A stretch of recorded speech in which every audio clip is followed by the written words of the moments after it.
soit un peu psychologue ou bien voilà, sociologue. Voilà, à partir des traits de caractère, des traits de visage, on peut déterminer quel type d'homme tu es. Par exemple, quel type de client, est-ce que tu es agité, est-ce que tu es calme, est-ce que tu es introverti ou bien extraverti, est-ce que tu dois, si tu es introverti, est-ce que tu dois t'amener à mieux parler pour savoir ce que tu es, oui, c'est ce dont tu as besoin. Voilà, donc voilà un peu la morphopsychologie. Ensuite, nous avons vu l'analyse transactionnelle. L'analyse transactionnelle stipule qu'un humain a trois états qu'on voit en philosophie. L'état parent, l'état adulte et puis l'état enfant. Voilà simplement. Donc, on se dit quoi? Le commercial doit pouvoir s'adapter à ce client. Si tu parles en tant qu'adulte, tu réponds en tant qu'adulte. Si tu parles en tant que parent, tu réponds en tant que parent, ainsi qu'enfant. Donc, de telle sorte que vous soyez sur le même pied d'égalité pour vous comprendre. Voilà simplement. Donc, ça permet de se comprendre soi et de comprendre l'autre. Voilà l'analyse transactionnelle. Bien, donc, ensuite, nous avons vu la programmation neuro-linguistique. La programmation neuro-linguistique, ça permet de distinguer trois types de personnes. Voilà, les personnes visuelles, ça veut dire qu'il y a des clients qui veulent voir ton produit avant de croire. Il y a les personnes auditives, ceux qui veulent entendre des preuves avant de croire. Et les personnes kinesthésiques, voilà, qui veulent toucher ton produit avant de croire. Essayer comme la voiture, etc. Voilà. Donc, ce n'est pas strictement qu'un client doit avoir cette personnalité, mais une seule personne peut avoir les trois, ou bien strictement, voilà. Donc, c'est un peu ça. Et bon, à la fin, nous avons vu le comportement d'achat. Ça dit qu'il y a 5 étapes pour acheter: la prise de conscience du besoin, la recherche d'informations, puis l'analyse des alternatives, voir quelle est la solution, et puis la prise de décision, et puis évaluation post-achat. Et après cela, nous avons vu la deuxième partie qui est la négociation commerciale. Et la négociation commerciale, il faut la préparer d'abord. Quand tu dois aller en négociation, il faut préparer, n'est-ce pas, la négociation. Alors il faut se fixer un objectif. Voilà, se fixer un objectif. Il faut rechercher des informations, n'est-ce pas, sur le client, l'historique, le produit, ainsi de suite, le marché. Le marché sont les clients. Et puis il faut préparer ces outils. Les outils d'aide à la vente. Ça veut dire quoi? Le plan de découverte. Le plan de découverte, c'est la liste des questions à poser. L'argumentaire, c'est la liste des arguments. La documentation, c'est-à-dire les plaquettes, les cartes de visite, les bons de commande. Ensuite, les autres calculatifs, fiches de client, agenda. Et puis, l'objectif qu'on poursuit, c'est juste savoir. Et nous avons défini ces éléments-là, le dépliant, etc. Maintenant, il faut que tu puisses constituer le fichier commercial. Tout bon commercial doit constituer un fichier commercial, c'est-à-dire le nom des clients, leurs coordonnées, etc. etc.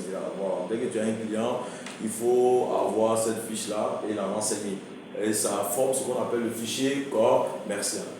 Et puis nous avons la préparation psychologique. Voilà. Donc quand vous partez vendre, c'est comme si vous partez en guerre. Donc on ne va pas en guerre et puis dire que nous allons perdre. Donc il faudrait être positif. Il faut avoir le sens de l'objectif, être déterminé, rester lucide, faire un peu de concentration et puis développer l'auto-motivation. Et puis la préparation physique, il faut être bien habillé, il faut être bien coiffé. Voilà. Donc, ce dont nous allons parler. Maintenant, la semaine passée, nous allons parler du déroulement de la négociation commerciale, voilà, qui comporte 7 étapes. Voilà, c'est ce que nous avons vu la semaine passée ensemble. Il y a d'abord la prise de contact. Et l'objectif de la prise de contact, c'est de créer un climat favorable à la discussion.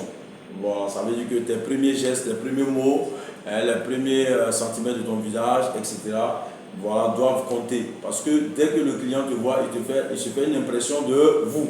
Et si cette impression elle est négative, ça veut dire que ça ne va pas donner suite à votre discussion. Donc la prise de contact est très importante. Voilà. Donc d'abord, il faut saluer, se présenter, identifier l'interlocuteur, c'est bien vous, mademoiselle Tant, ainsi de suite. Présentez votre produit, justifiez votre visite, et puis entrez aussi dans l'univers du professionnel de l'interlocuteur. Voilà, donc la prise de contact. Après la prise de contact, vous passez immédiatement à la découverte du client. La découverte du client ressemble un peu à ce que vous appelez dans le jargon marketing étude de marché. Voilà, vous cherchez à comprendre qui est en face de vous. Et vous allez procéder par le questionnement et l'écoute active. Voilà, vous questionnez et vous écoutez. Voilà. Et il y a un auteur qui le dit que Dieu nous a donné deux oreilles et une bouche. Ce qui nous recommande à l'humain de parler peu et d'écouter beaucoup.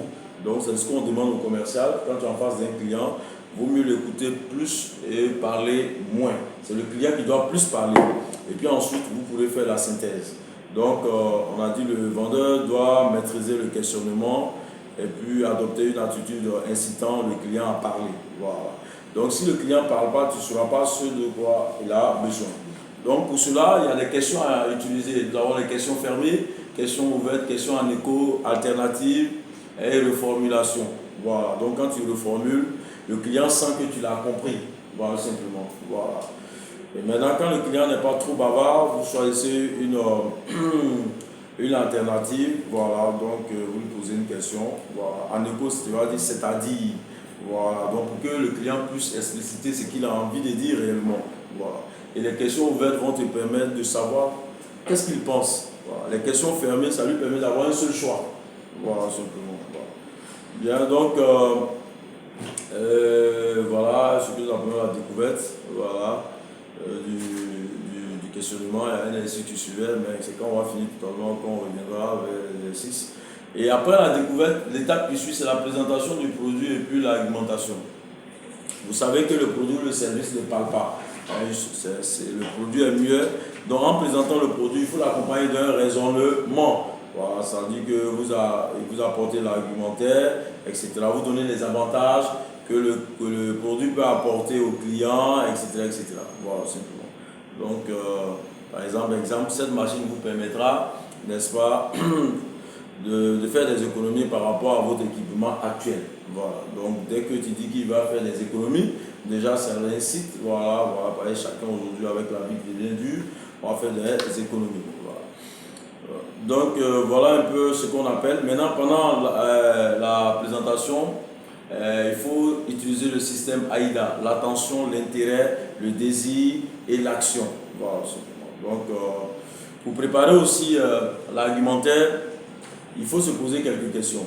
Qu'est-ce que vous avez à prouver en face des clients? Ces arguments, selon vous, sont des arguments de preuve. Quels sont les faits solides que vous disposez? Quelle est ma réserve? Voilà, parce qu'il ne faut pas trop parler. Il ne faut pas dire ce que le produit ne fait pas réellement. Et puis, quels sont les points faibles de mon argumentation? Voilà, pour pouvoir t'adapter. Et quels sont les arguments de repli? Par exemple, si le client veut prendre le dessus sur moi, et puis qu'est-ce que toi tu peux céder? Voilà, donc il faut répondre à tout cela en te préparant avant de partir. Voilà. Donc voilà un peu ce dont nous avons parlé. Voilà. Et ensuite, après cette étape-là, nous avons attaqué le traitement des objections. Vous n'allez pas présenter le produit aujourd'hui à quelqu'un qui ne va pas vous évoquer des craintes ou des doutes. C'est ce que nous appelons les objections. Voilà, des craintes. Les craintes là peuvent être fondées ou pas. Soit il veut se débarrasser de vous, soit c'est réellement vrai. Donc c'est à vous de pouvoir identifier cela et puis chercher à les traiter. Voilà, donc il y a plusieurs types d'objections. Objection pré-test, souvent c'est pour se débarrasser de vous. Objection réelle, voilà, objection test, souvent il connaît ce qu'il veut, mais il veut te tester pour voir est-ce que tu maîtrises. Et puis il y a l'objection cachée, souvent il ne veut pas te dire ce qu'il y a réellement. Voilà, et puis il te dit que ton produit n'est pas de bonne qualité, mais en réalité peut-être qu'il n'a pas le pouvoir d'achat de payer votre produit sur le champ. Donc c'est à vous de pouvoir détecter tout cela. Et il y a plusieurs techniques pour pouvoir résoudre ce problème. Voilà, nous avons vu les questions d'approfondissement. Voilà, donc en cherchant à approfondir, lorsqu'il évoque des doutes, vous allez voir que le client même peut trouver des réponses à lui-même, ses craintes. Voilà, simplement. Et puis, vous pouvez utiliser l'accord conditionnel. Voilà. Ensuite, vous pouvez affaiblir. Voilà. C'est que lorsque c'est une objection qui est réelle, vous pouvez l'affaiblir par une preuve, tout simplement. Voilà. Par exemple, je vais donner un exemple. Si c'est une voiture, par exemple, il a dit, mais le coffre de votre voiture est trop petit. Dès qu'il dit ça, il dit, oui, c'est vrai, mais la voiture dont vous possédez actuellement, le coffre est encore plus petit que ce que je suis en train de te vendre. Voilà, donc il va se sentir qu'effectivement, pour toi, le coffre est un peu grand. Voilà. Ou bien, vous l'impliquez, ou bien vous utilisez aussi le silence, etc. Donc, il y a plusieurs techniques qu'on a vues. Voilà. Et ensuite, il y a la présentation du prix ou bien la négociation du prix. Dès que tu as pu aplanir les objections, les craintes, il faut présenter le prix. Et le prix, il faut savoir que le prix peut constituer un frein à l'achat. Donc il ne faut pas le présenter trop tôt. Voilà, voilà comment défendre, on a vu le prix. Mais il y a 4 stratégies, ce qu'il faut retenir. Il y a la stratégie d'addition. Voilà, il faut additionner les avantages à avoir le produit. Ou bien il faut faire la stratégie de soustraction. Dire au client, s'il ne paye pas ton produit, s'il paye pour un concurrent, qu'est-ce qu'il va perdre? Voilà, simplement. Et puis, il y a la stratégie de division. Vous pouvez diviser la durée de vie du produit par, n'est-ce pas, le prix par la durée de vie du produit. Vous lui dites qu'il ne paie rien. Alors, il gagne beaucoup en payant votre produit. La stratégie de multiplication, ça veut dire qu'il faut s'appuyer sur une caractéristique du produit en multipliant, n'est-ce pas, l'avantage que cela peut avoir sur le produit. C'est-à-dire que vous payez ma voiture turbo diesel, vous allez économiser 1 litre d'essence par kilomètre. Ça veut dire que si vous passez 400 km, vous allez avoir 400 litres d'économie. Voilà, donc voilà un peu. Donc c'est ce que nous avons vu dans la présentation du prix. Et ensuite maintenant, au niveau de la conclusion de la vente, nous avons dit que lorsque vous constatez des signaux d'achat, directement il faut conclure la vente. Parce que si tu continues à parler, toi-même tu peux évoquer des éléments qui vont amener le client à ne pas acheter votre produit. Donc quand conclure, comment conclure, voilà. Donc il y a des signaux verbaux et puis il y a des signaux non verbaux. Donc signaux verbaux, tu vas voir que le client est en train de te demander comment utiliser le produit, ça veut dire, donc tu fais le reçu en même temps. Maintenant, quand il commence à regarder le produit tourner, voilà, il cherche son porte-monnaie, etc. Ça veut dire que déjà, voilà, il est d'accord, donc tu fais conclure la vente. Voilà, donc c'est un peu ça. Et ensuite, la prise de congé. Voilà, la prise de congé, il faut savoir partir. C'est-à-dire qu'il ne faut pas s'interniser sur le client. Il ne faut pas aussi partir trop rapidement. Voilà, dès que il est d'accord, il faut le rassurer. Il faut le rassurer et puis voilà, pour lui dire qu'il a fait la bonne affaire. Et puis il faut demander à partir, voilà, simplement. De telle sorte qu'il ne te chasse pas après. Voilà, tout simplement. Donc voilà un peu ce que nous avons vu la semaine passée. Voilà, c'est là où on s'est arrêté. Et on doit entamer, n'est-ce pas, l'après-vente. Et puis dans la troisième partie, parler du développement du portefeuille client. Voilà, donc voilà un peu ce dont nous allons parler. S'il y a des questions, je suis passé très rapidement. Voilà, madame Kapou ou autre. Moi, je voudrais poser une question. Au niveau du chapitre 2, la deuxième partie, déroulement de la négociation. Bon, en fait, comme je n'étais pas là au départ, mais quand j'ai vu après, je n'ai pas bien compris l'enchaînement de chapitre. Oui. Je vois chapitre 1, généralité sur la négociation commerciale, mais je n'ai pas trouvé le chapitre 2 plus loin. Parce que dans quelle partie? Deuxième partie? à la page, oui, chapitre 2, le déroulement de la négociation. Le développement de la négociation, ok. Très bien. Préparation de la négociation, tu as retrouvé ça? Tu as vu ça, la préparation de la négociation, chapitre 1? Oui, ça j'ai vu. Ok. Maintenant, on vient maintenant au chapitre 2, déroulement de la négociation. Voilà. Donc, je vois grand train de généralité sur la négociation commerciale. Généralité, et qu'est-ce qu'ils ont dit au niveau de la généralité? Ah, c'est qu'on n'a pas le même document. Voilà. Ici, il y a une grand 1. Un grand 1, oui, ça a été supprimé. Le grand 1, qu'est-ce qu'ils ont dit, lit là-bas? L'entretien devant les deux. C'est la même chose. C'est pas la même chose, voilà. C'est le titre qui a sauté, tout simplement. Voilà. C'est le titre qui a sauté. Puis en fait, le même titre revient encore. Dans la... Plus loin.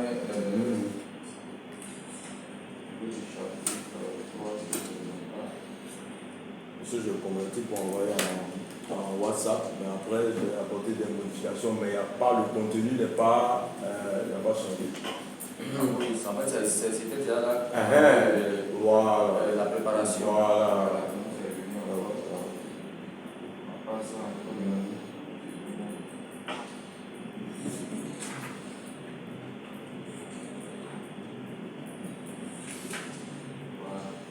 Maintenant, dans la définition, au niveau du chapitre 1, préparation de la négociation. La préparation de la négociation.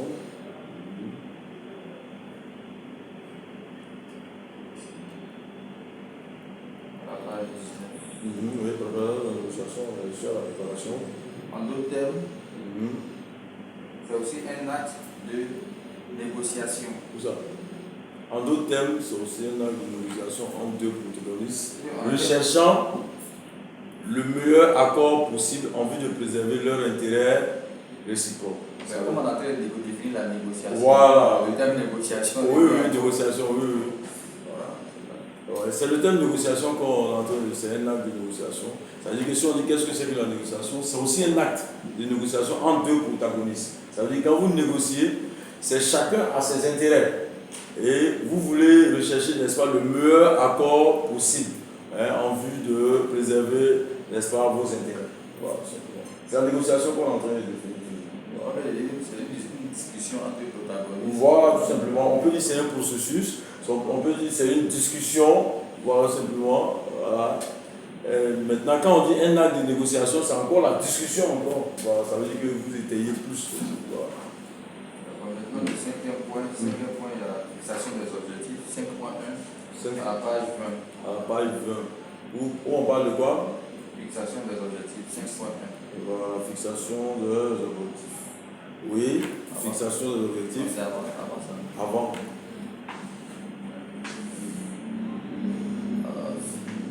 C'est pas le même fichier. Non, c'est le même fichier, on a les pages. Voilà. Oui, je suis sur la page 20. Je suis la page 20. La fixation des objectifs vont être quantitatifs et qualitatifs. Oui, c'est ça qui est chez moi en 6. Voilà. C'est ce que j'ai dit. J'ai dit que lorsque je vous ai transféré, après j'ai changé de numérotation dans moi-même mon cours. Voilà pourquoi. Parce que j'ai vu que les numérotations qu'on ne connaît pas. Voilà. Donc ici c'est 6 fixations d'objectifs. C'est pas ça? Voilà. Les objectifs peuvent être qualitatifs et quantitatifs. Voilà. L'objectif de repli. Oui, ça c'est un autre objectif. Ça veut dire quoi? Lorsque tu poursuis le client avec les objectifs qualitatifs, quantitatifs, quand tu vois que le client n'est pas réceptif du tout simplement, maintenant ton objectif c'est de replier. Ça veut dire quoi? Soit il faut clore la discussion pour venir voir le client encore ou bien prendre un autre rendez-vous. Donc tu te replies. Voilà. C'est une troisième catégorie. Voilà, d'objectifs. Voilà, simplement. Voilà. Parce que tu peux poursuivre un objectif quantitatif avec Madame Kakou, arriver là-bas, elle veut rien savoir. Donc ton objectif maintenant c'est de replier pour ne pas qu'il y ait une discussion entre vous. Donc tu replies. Voilà, quand on replie, ça veut dire que tu n'abandonnes pas le client, forcément, mais tu comptes revenir plus tard. Voilà, donc au bout des deux objectifs, on peut aussi avoir un objectif de repli. Et selon le constat que tu auras fait sur le champ. Sur la recherche d'informations, avant d'aborder l'entretien de vente, il importe de collecter des informations sur le client, l'historique des ventes, des relations. celui des relations. Oui. Qu'est-ce que. Non, relation, ça veut dire quoi? Vous êtes écrit public postage, c'est écrit juste devant, public postage, ce sont les courriers. Si vous êtes écrit avant, tu regardes, est-ce qu'il y a eu des commandes, des contacts téléphoniques, vous êtes appelé, les visites, les commandes qu'il a passées, l'historique. Voilà. Parce qu'un client peut faire des achats avec vous pendant 6 mois. Et pendant 6 mois, il ne fait plus de signe de vie. Maintenant, si le chef, le directeur commercial vous demande, mais le client n'a vient plus, qu'est-ce qu'il faut? Il faut qu'un commercial se rende là-bas dans ce trimestre-là. Donc ils vont dire, bon, avant d'aller, regarde d'abord ce qui s'est passé. Donc l'historique de nos courriers, voilà, peut-être souvent il vous a écrit, je n'étais pas content de votre commande là, et vous avez essayé de pouvoir gérer ses réclamations, etc. Donc savoir qui il est avant d'aller aborder toute discussion avec cette personne. Voilà. Plus loin, nous la découverte du client. Présentation du produit à l'alimentation. Oui, présentation du produit à l'alimentation. Les avantages techniques, les avantages commerciaux. À chaque. Oui, non, c'est là où c'était. En bas, C'est en bas, non, en bas. En bas même, ok. Voilà. À chaque avantage énoncé doit correspondre une. C'est une preuve. Une preuve. Une preuve. Voilà, une preuve. Voilà, des preuves. Voilà, il faut corriger une preuve. Voilà.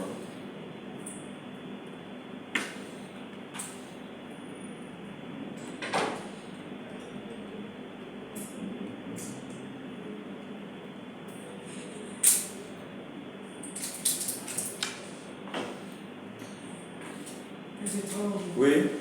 Quand on a un client difficile Oui. en face, Oui.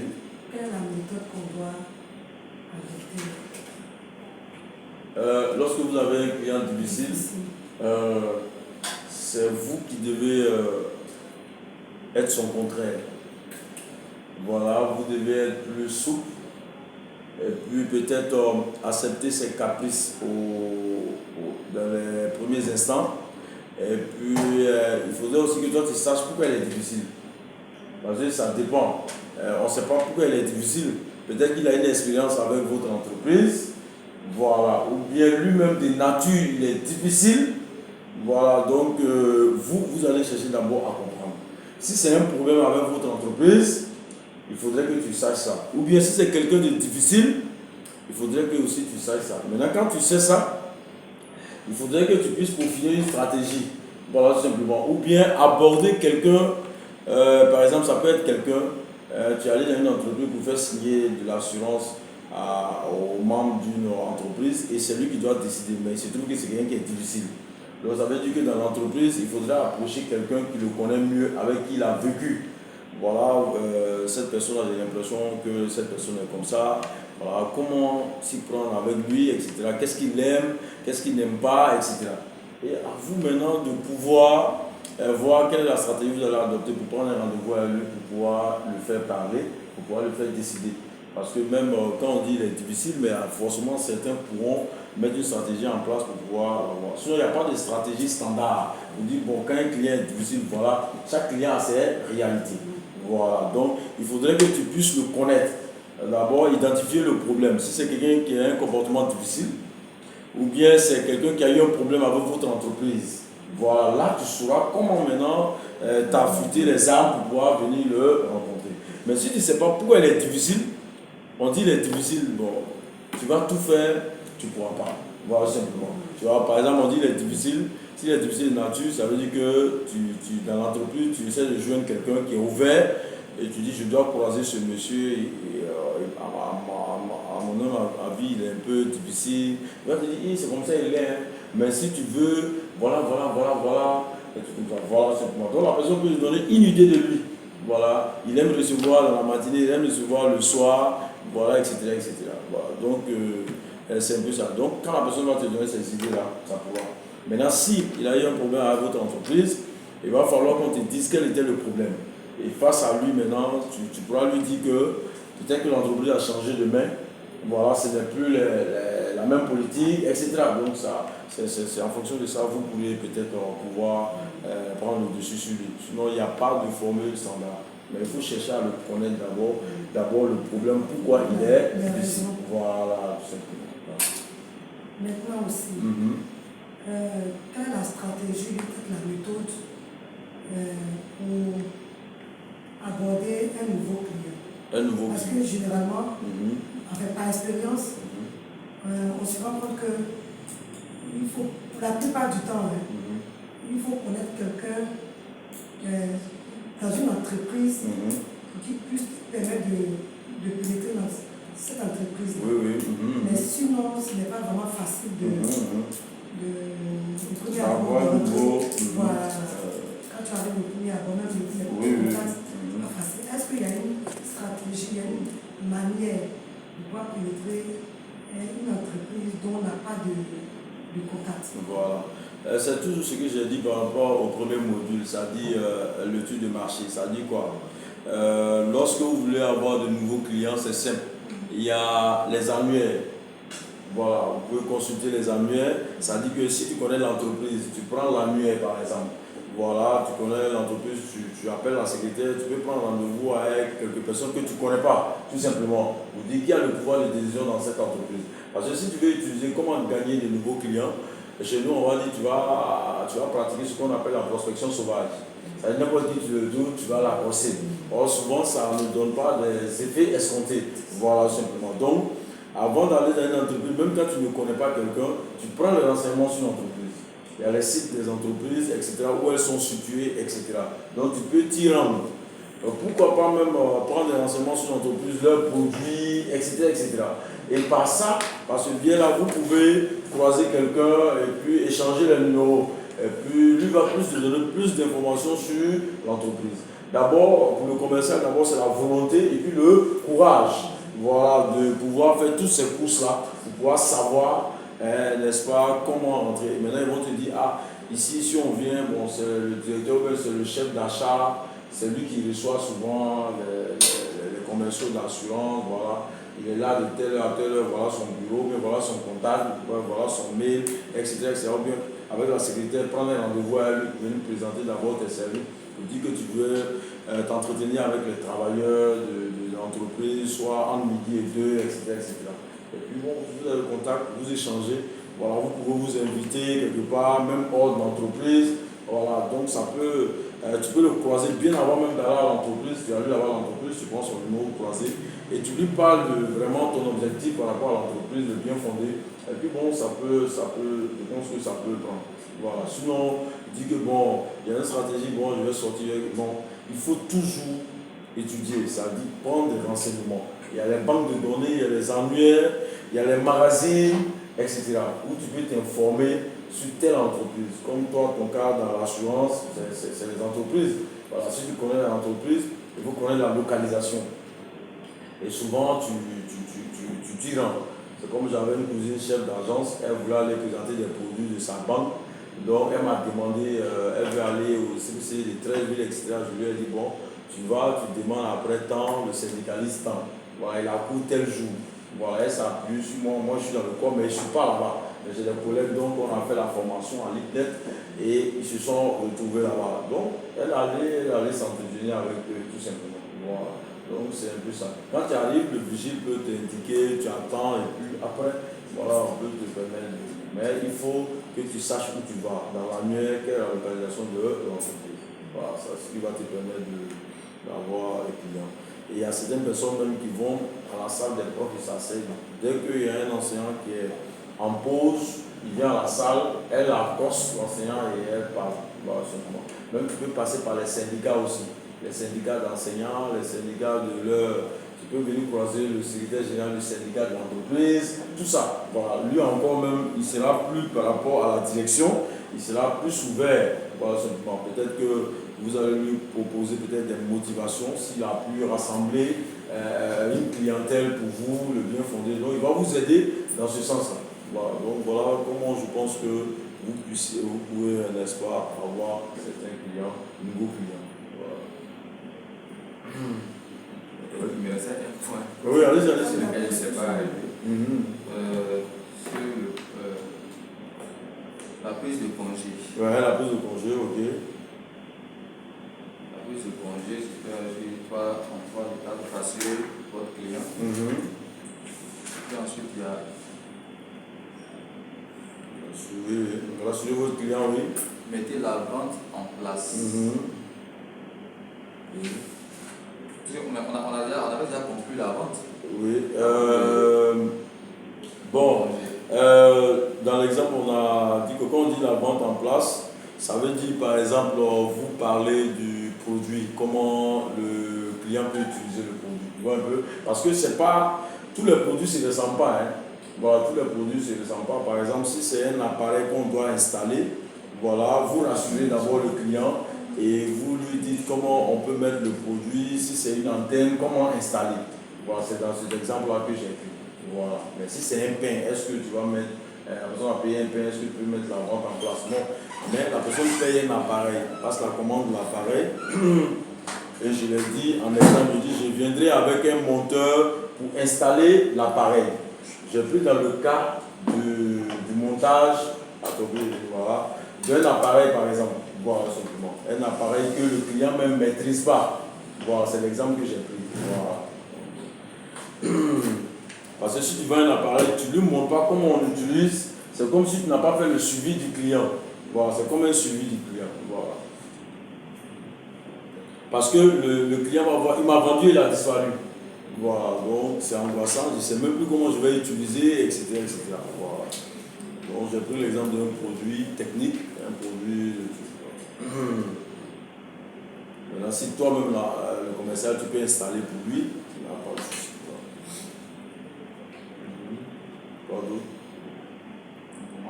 C'est bon, pas de souci. Mais ça va. Ok, M. Bondo va te donner le coût. Le coût, et puis bon, s'il y a un problème, je pense que vous pouvez m'appeler. Ça va être toutes les inquiétudes.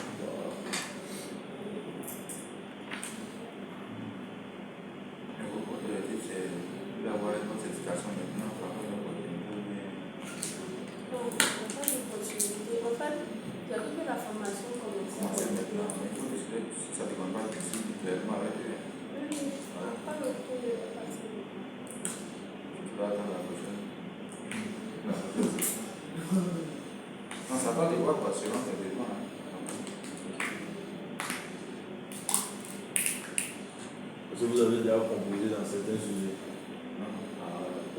Celle-ci va arranger pour quelque chose aussi. La semaine prochaine. Ah bon? Le début de Le concours. la semaine prochaine.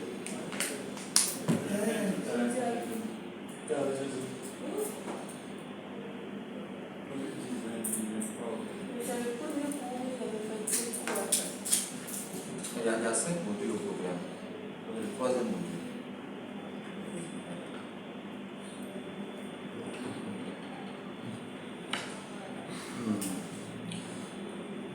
Bien, s'il n'y a pas d'autres questions, nous allons attaquer l'après-vente. C'est-à-dire que lorsque on finit de vendre, il se pourrait que les clients puissent évoquer des réclamations. Et ces réclamations sont nécessairement des mécontentements exprimés par nos clients à la suite d'un achat. Et il faudrait que ces réclamations puissent être traitées avec soin pour ne pas perdre définitivement ces clients et de préserver l'image de l'entreprise. Donc, ce que nous avons appelé le suivi des réclamations. Donc, si jamais il y a des réclamations, il faut d'abord accueillir le client, adopter une attitude positive. Donc, d'abord, dans un tableau, nous avons évoqué qu'il faut d'abord, qu'est-ce qu'il faut faire? Il faut isoler le client. Pourquoi il faut l'isoler? Voilà, pourquoi il faut l'isoler? Pour ne pas nuire à l'image de l'entreprise. Vous avez vu que souvent, quand vous êtes dans un établissement financier, il y a quelqu'un qui tempête sur une caissière, vous allez voir que le chef va sortir, récupérer le client et puis le mettre dans un endroit. Voilà. Donc vous le dirigez vers un endroit moins fréquenté de l'entreprise. C'est un des responsables qui pourra désamorcer la situation. Donc ensuite, ils vont essayer de calmer le client pour désamorcer, n'est-ce pas, l'agressivité. Ça passe ça? Toi aussi, ça passe ça? Bon, C'est son téléphone, mais en tout cas, ça va. Oh là là. Ah bon? L'autre aussi, tu n'as pas ça? Tu n'as pas le deuxième. Ah, tu m'as envoyé. Tu as sorti quelque chose. Ah, tu m'as envoyé ça. J'ai envoyé le deuxième coup. Tu as pas encore reçu. Tu Voilà. as pas encore reçu le bon document. Oui, il m'a pas envoyé un deuxième la dernière fois. Je vais envoyer ça.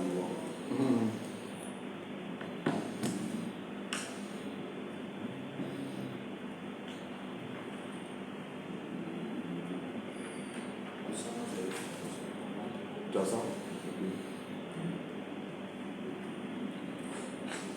Est-ce que le deuxième, c'est... Ah, ok, on va se soucier. Donc, voilà, et calmer le client, laisser le client se défouler. Il faut l'écouter, il faut ne pas l'énerver davantage. Voilà, simplement. Et puis, vous le formulez ce qu'il vous a dit comme réclamation et amener le client à préciser exactement la nature de son mécontentement. Et comment le faire? Il faut synthétiser, récapituler les causes du mécontentement, demander des précisions, etc. Voilà. Et après cela, il faut évaluer la part des responsabilités. Voilà. Si la réclamation elle est justifiée, l'entreprise est responsable. Donc il faut accepter la réclamation, ne pas refuser à l'évidence. Il faut rassurer le client, c'est-à-dire en montrant que la réclamation est prise en compte, et puis présenter ses excuses. Voilà. Insister sur le caractère exceptionnel de l'incident pour vous dire que ça ne vous a jamais arrivé, etc. Trouver une solution, voilà, ou bien une réparation, ou bien un échange, ou bien un avoir, ou bien un remboursement. Voilà, donc ça dépendra de l'entreprise. La réglementation, oui. Ah d'accord. La réclamation est justifiée, le client est responsable. Souvent c'est le client. Donc il faut repérer l'erreur commise par le client. Il faut lui démontrer que c'est sa responsabilité et puis essayer de trouver une solution. Voilà. Donc voilà comment traiter la réclamation. Donc s'il y a des questions sur la gestion des réclamations, si certains ont eu à gérer les réclamations, quelle était la difficulté, s'il y a des questions. Ce que j'ai appris avec le client, il faut toujours avoir une traçabilité. Une quoi? Traçabilité. Ok, voilà. Parce qu'ils ont tendance à nier. À nier, ouais. Non, tu m'as pas dit. Oui. Et après, tu rejettes la fausse substance. Moi, j'ai déjà eu un client, alors comme on voit les billets à venir, il donne les conditions, on dit le billet n'est pas comme ça. Et comme il a un imprévu, il y a que lui va pouvoir voyager. Donc, lui, il faudrait qu'on conclue son argent. Ça ne marche pas comme ça. Donc, ça donnait les conditions. Lui, il est au courant de ça. Donc, c'est marqué sur le billet et c'est marqué encore par message. On va même appeler encore. On lui dit ça. Voilà. Et quand c'est comme ça, il y a d'autres qui comprennent, mais il y a d'autres personnes aussi qui sont têtes. Ils veulent bien savoir. Voilà. Puisque tu vois que c'est lui qui perd. Voilà, en fait. Mais ils sont quand même à. Il y a d'autres qui manquent de respect. En tout cas, déjà, ils sont dans le cas là. Ils manquent de respect. Ils jouent sur l'intimidation. Parce qu'ils veulent leur argent. C'est ça. Ok, c'est la solution. Il faut laisser des traces. Et puis, étant commercial, surtout dans ce genre de cas-là, il faut pouvoir tout accepter. Voilà, pour que le commercial doit avoir son calme. Parce que quand on manque de respect, ce n'est pas tout le monde qui est apte à accepter. Voilà, pour l'image de l'entreprise, il ne faut pas répondre. Voilà, il faut répondre avec professionnalisme. Voilà, tout simplement. Voilà, donc l'intimidation ne pourra pas, parce que tout est là. Et dans votre cahier des charges, c'est ce qui est écrit, etc. Si c'est sur le biais, c'est fini. Voilà, mais il faut adopter une attitude positive. Voilà, même quand il te manque de respect, il t'insulte, il faut sourire. Voilà, simplement. Voilà. Donc, lui va finir par comprendre, mais ce que je dis. Voilà. Donc, ne rentre pas dans son jeu. Si tu rentres dans son jeu, il peut porter plainte qu'il y a une violence, soit une violence verbale ou bien physique. Voilà, donc, et le certificat médical peut valoir le billet d'avion. Voilà, tout simplement. S'il a un parent médecin, on peut faire. Donc, c'est pour te chercher, c'est pour t'énerver, pour que vous en venez à la main, et puis bon, voilà. Donc, il faut éviter cela. Voilà. Donc, gérer. Voilà. Souvent, c'est la faute de l'entreprise, souvent, c'est la faute du client. Voilà, donc, il faut pouvoir gérer, juguler cela. Voilà, par rapport à l'image de l'entreprise. Très souvent, les clients, c'est des gens qui veulent avoir tout. Ouais. Ils veulent avoir tout, ils n'acceptent pas de perdre. Ok.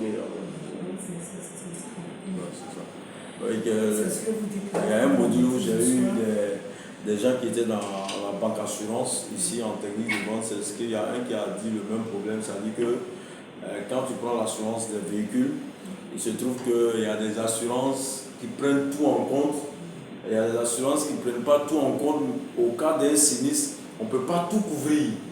Voilà, donc il a choisi, ce que c'était un sous-préfet, il a choisi ce qui était un peu pas trop, pour montrer aux policiers passer. Voilà. Donc à Yamoussoukro, sa voiture a fait un accident bien calciné. Voilà, donc il est venu. Non, vous devez prendre, ils doivent changer sa voiture d'assurance, et puis il se plaint. Oh, tout était écrit, on t'a expliqué le jour J, tout était là. Voilà. S'il avait fait totalement le produit d'assurance là, aujourd'hui, ce n'est pas dans ce état de fait. Donc, voilà. Donc on l'a bien expliqué, mais il dit lui n'est pas dans ça. Maintenant, dès qu'il a eu le sinistre, maintenant, il voulait maintenant les avantages de. Voilà. C'est ceux-là qui sont censés maîtriser. Voilà, c'est une autorité. La société, une autorité. Bon, généralement, ce qui concerne les véhicules, la métier, comme vous dites. Voilà. La police, les gens utilisent. C'est ça. Voilà. Maintenant, on te dit ton véhicule est. À la valeur. Voilà. Il y a une valeur que ton véhicule est. Moi, c'est propre. Oui. On propose que tu aies une telle option. Oui. Parce qu'en cas de sinistre, voilà comment on souhaite te dédommager. C'est ça. Tu dis non, je ne veux pas parce que non, je veux pas cher. C'est assez. Voilà. Dès qu'il y a une déplace, tu veux automatiquement. Tu veux qu'on remplace. Voilà, c'est ça. Dans l'option, il n'y a pas de. Il n'y a pas de. Tu appelles juste le TSC. C'est ça, c'est ça. Ils ont expliqué ça, les assureurs. Comme ça, c'est des problèmes. Ils trouvent qu'il n'y a pas des voilà. assurances de volet. L'entreprise n'est pas professionnelle, tout ça. Alors qu'il avait bien su que c'était ça. C'est pour ça que quand elle dit il faut marquer, il faut des responsabilités. C'est ça. C'est vraiment ça quoi. Ouais, voilà, ça te protège. Quelqu'un qui avec un nouveau véhicule. Oui. En tout risque. Oui. Parce que les véhicules de 0 à 3 ans, oui. c'est des tout risques. Ah, d'accord. Et généralement, ça peut coûter plus de 1 million. Oui, oui. Il te dit non, non, faut pas, non, fais quelqu'un peut là. Mais il faut faire. Il faut qu'il prenne l'engagement voilà. et dire que c'est moi qui vais faire l'option. Voilà. Parce que dès qu'il aura sa liste, non. Voilà. C'est que vous devez. Il faut retrouver au tribunal. C'est que l'entreprise d'assurance doit faire un document supplétif où le gars il signe que je suis d'accord pour prendre ça. Voilà, c'est mieux. Mon véhicule en tourisme, moi-même je veux l'option. À la base, même si on n'a pas mis le document, cette décharge ici, on peut avec ça. Le vendeur est déjà protégé parce que c'est écrit. Les documents qu'on le remet. C'est écrit dans le contrat d'assurance. Non, il dit que tu as mal conseillé. Non, en fait, il demande. J'ai compris, je suis en train de dire quelque chose. En fait, c'est écrit. Juste à la base, ça nous protège déjà. Mais pour avoir une couverture supplémentaire, une perspective plus commerciale, il faut ajouter ça pour clarifier les choses. Pour dire qu'on lui a expliqué tout ce qui est écrit là. Et même il a signé pour confirmer qu'on lui a expliqué tout en détail et il a choisi ça en connaissance de cause. C'est ça. Je pense que la gestion des recommandations, c'est étant peut-être quand tu as un client en face, c'est toi qui dois d'abord endosser. Comme vous l'avez dit tout à l'heure, il faut garder sur ça. Parce qu'on travaille beaucoup avec les Centrafricains, là, ils sont prêts même souvent, ils peuvent casser si ton bureau est vide, ils sont prêts même à casser, à cracher. Donc, ils t'empêchent très vite. Mais je pense qu'après, quand il va finir, par issue de chance, si tu veux lui expliquer quoi que ce soit, ça va venir par la ministre, il va te porter main. Tu endosses tout d'abord et puis après, tu lui montres. Laisser le client se défouler. Voilà. Il va tout faire, il peut crier, même si c'est dans une agence, il peut crier pour que tout le monde soit sûr. Surtout les Centrafricains. Tous les clients sachent que. Et puis, en le faisant, il veut qu'il y ait peut-être un soutien de ceux qui ne sont pas impactés. Quand tu as un dossier, tu le laisses, il doit aller. Il a fini. Après, maintenant, tu lui montres ses failles. Voici ce que j'ai dit. C'est écrit devant toi. Non, si vous avez le foutu, et puis après, on peut peut-être, par une action commerciale, même si ce n'est pas véritablement ce qu'on va faire, mais le fait même de lui dire non, de rassurer le client. Il a fini de t'insulter, tu peux le rassurer. Voici, prochainement, prenez la peine de lire les clauses du contrat. Prenez la peine de lire les clauses parce que tu vas même marquer, tu vas tout mettre. Tu mets même en gras, mais il va dire non, tu ne m'as pas dit. Alors qu'il a le document en même, il veut que tu lui dises que voici. Non, moi je préfère, ça veut dire qu'en tant que commercial, quand tu suis, parce que comme vous dites là, on n'aime pas lire. Donc il est bon que toi, en tant que commercial, tu prends la peine de dire au client, voici les avantages, voici ce dont tu n'as pas droit. Parce que lui, il ne le fera pas. Il n'a pas le temps. Il n'a pas le temps. Donc, pour éviter tout ça en tant que commercial, tu prends le temps de lui dire, ton contrat là, voici les avantages, et voici ce dont tu n'as pas droit. Quand tu auras un sinistre, voici. Et quand c'est comme ça, dès qu'il y a un sinistre, la plupart du temps, quand tu vas être vraiment, il a averti, lui, effectivement, on avait dit ça. Mais si vous ne dites pas, vous avez dit qu'ils lisent, c'est pas évident. Il va dire que vous les faites informer. Vous m'avez donné une information. Je ne sais pas, je me suis dit. Surtout que les clients même se plaignent des assureurs. Voilà, ils se plaignent d'assureurs. Il dit les contrats des assureurs. Il dit petit, on ne peut même pas lire. Donc il piège les gens. Quand plus tard qui est, d'ailleurs, un assuré en santé, parce qu'il veut tout avoir. Il veut les avantages. Il a fait un bilan, sa femme a fait Attention. Il veut faire un contrôle. Un espace d'un mois. Il dit non. Ta femme ne peut pas tenir le contrôle en espace d'un mois. Elle veut faire un bilan. Un mois. Si elle va te faire le contrôle, ça se peut faire. Et là, tout de suite, il ne veut pas monter. Ah d'accord. Donc si tu ne le fais pas, non mais je vais payer. Parce que ensuite, la clinique attendait l'accord de l'assurance pour valider. Et comme, bon, malheureusement, les cliniques aussi ne nous facilitent pas la tâche. Parce qu'ils savent à peu près, ils sont en contact avec l'assurance. Ils peuvent éviter certaines situations. Sans l'assurance, ce contrôle-là, si on le fait, l'assurance ne prend pas. Ça, c'est vous-même. Il ne le dit pas, il dit à l'assureur, voyez au client, voyez votre assureur. Mais ça sur votre dos. Voilà, mais ça sur notre dos. Mais ça, il faut expliquer. Voilà, il faut vouloir expliquer. Voilà.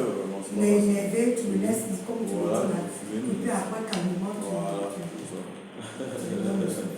sinon, c'est une phase très critique. Oui, c'est vraiment critique. La gestion du client, c'est pas facile. Tu peux le gérer avec les trucs de soins. Parce que quand tu ne sais pas le faire, tu risques de perdre le client. Voilà, tout simplement. Et quand tu perds un client dans ces conditions, il part avec d'autres clients. Ça c'est sûr.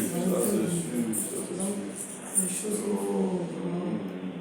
Il faut désamorcer ça. Voilà, il faut désamorcer. Puis tu attends peut-être une prochaine fois, tu peux même dire, bon, ok, tu vois, ça ne passe pas, mais de façon commerciale, comme on est ensemble, voilà. Je vais juste ça. Pour désamorcer. Voilà, pour atténuer. Ça coulait.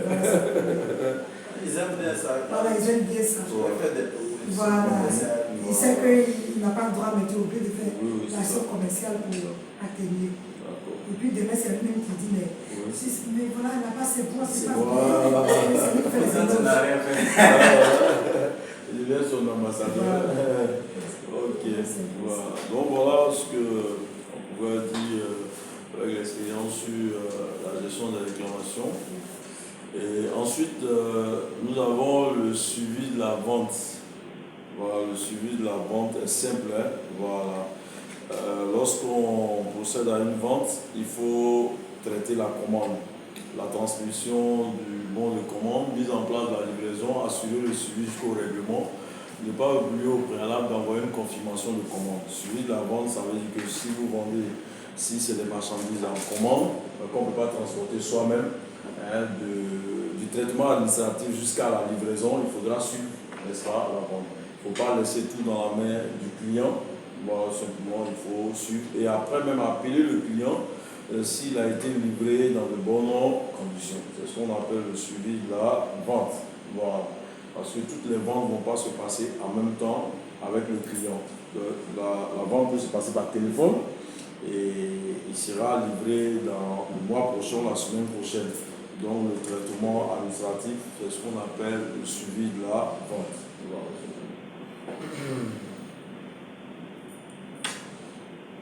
Bien, après le suivi de la vente, il faudrait chercher à fidéliser la clientèle. Voilà. Donc, la fidélisation de la clientèle se manifeste par un attachement durable, voilà, de la clientèle à une entreprise. Et il faut entreprendre des actions qui vont l'inciter à résister aux propositions de la concurrence. Voilà, et les objectifs des actions de fidélisation, c'est de favoriser la régularité des achats de la clientèle et d'établir un contact permanent entre le client et l'entreprise. Et votre objectif, c'est de faire du client occasionnel un client habituel. Donc, si c'est par occasion il fait achat, il faudrait l'amener à faire, n'est-ce pas, des achats de manière simplement. Et nous avons parlé de quelques actions de fidélisation. Vous avez la carte de fidélité. Voilà. C'est une carte qui est établie par l'entreprise au nom d'un client et destinée à recevoir des preuves d'achat. Voilà. Maintenant, les avantages, c'est que le client bénéficie d'un cadeau ou d'une ristourne lorsqu'un certain montant d'achat est atteint. Maintenant, pour l'entreprise, l'avantage, c'est connaître la fréquentation de la clientèle, l'inciter ou le renouvellement d'achat. Voilà. Donc, certaines entreprises utilisent ce qu'on appelle la carte de fidélité. Voilà. Maintenant, il y a solde privé ou bien avant-première. Ce sont des actions promotionnelles réservées à la clientèle fidèle titulaire d'une carte d'invitation. Voilà. L'avantage pour le client, c'est qu'être un client privilégié. Maintenant, pour l'entreprise, c'est solliciter la clientèle. Ça permet de solliciter la clientèle, de renforcer la fidélisation. Maintenant, il y a l'utilisation aussi des prospectus. Voilà, prospectus, c'est un imprimé publicitaire illustré qui présente tout ou une partie de l'assortiment proposé par la clientèle d'une entreprise. Voilà. Et ça permet aux clients d'être informés de façon régulière à domicile des promotions, des nouvelles collections. Voilà, on fait ça tant, on doit être en promo tant, le pourcentage de réduction, etc. Et au niveau de l'entreprise, ça va attirer la clientèle vers l'entreprise, ça va orienter le choix de l'entreprise et de la clientèle vers certains produits. Voilà, s'il y a des produits qui sont en promotion, ça va orienter leur attention vers ces produits-là. Maintenant, au niveau des services, voilà, au niveau des actions, voilà, mise à disposition des services à la clientèle, Minitel, services après-vente, c'est comme des numéros verts, voilà, simplement. Et ça permet aux clients de bénéficier d'un confort d'achat. Et ça permet aussi d'améliorer la satisfaction de la clientèle. Donc, voilà quelques actions de fidélisation de la clientèle. Oui. Au niveau de. On a mis prospectus et catalogue. Oui. Je pense qu'ici, on pourrait éventuellement aussi ajouter les SMS Pro et puis les emails. Voilà, les emails, voilà, puisque nous on a l'aide de l'Internet. Voilà, absolument. Voilà. Plus ou moins, les gens voilà. utilisent les prospectus. Voilà. Donc, c'est ce qui est dans le marketing traditionnel. Maintenant, si on traduit ça sur les nouvelles technologies de l'information et la communication, donc ce sont les emails, les newsletters, etc. Voilà. Là, c'est encore plus. Voilà, c'est encore plus moins coûteux. Ouais, plus rapide. Voilà. C'est pas le newsletter. Les newsletters, c'est. Les newsletters, pour une entreprise, c'est être abonné à son email. C'est-à-dire, vous êtes identifié dans leur base de données. Donc, quand il y a une nouvelle ou une promotion, systématiquement, vous êtes informé par mail. C'est automatique. Et ils automatisent. Et ils peuvent faire même des programmations sur un mois, sur un an même. Et ici, ils connaissent leur programme de promotion, etc. Ils savent que chaque semaine, je prends un exemple, par exemple, pour son conseil de plateau. Si tu es abonné à leur newsletter, quand il y a une promotion, peut-être à Kiabi, à GoSport, dès qu'il y a la promotion nette, tu as automatiquement abonné. C'est eux qui. Si tu vas sur leur site, on te propose. Voilà, si tu veux, il y a des sites même, c'est obligatoire. Tu cliques. Voilà. Il y a des sites, avant d'entrer même directement dans le site, tu dois forcément mettre ton mail. Une fois que tu as mis ton mail, ils vont te reconduire directement. Mais le site même, il te suffit même de visiter. C'est fini. Tu commences à recevoir des invitations. Parce qu'en visitant, ils ont un robot qu'ils ont mis en place qui récupère systématiquement ton mail. Une seule vue nette, c'est automatiquement. Mais c'est pas normal. Mais ça se passe. Si tu es beaucoup sur Facebook, ça se passe. Facebook, il y a un site, par exemple, tu rentres dans des sites, des groupes de sites, des trucs comme ça. Tu vas voir que voilà, tu n'es pas abonné, mais ils vont te proposer en même temps ces sites-là de rejoindre. Newsletter en télévision, vous avez des lettres de nouvelles. Ça vous donne des nouvelles.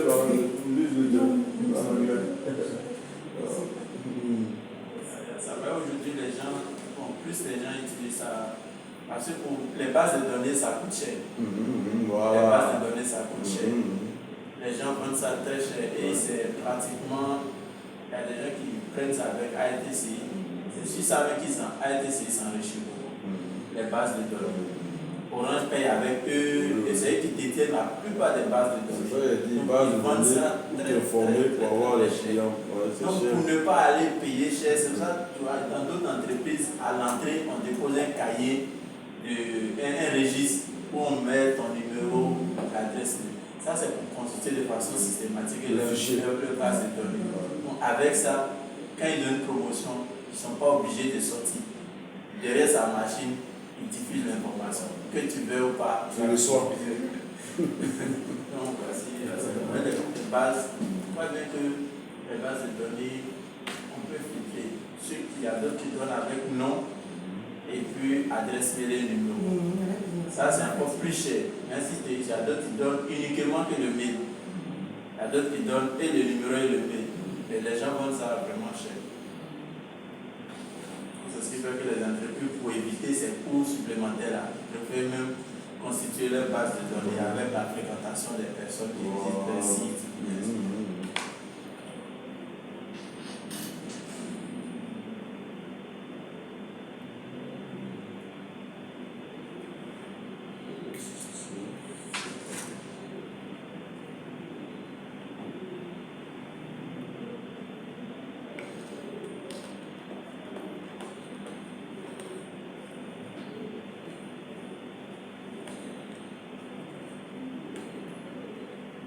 Est-ce que réellement ils vont réparer le truc là? C'est ce que je veux.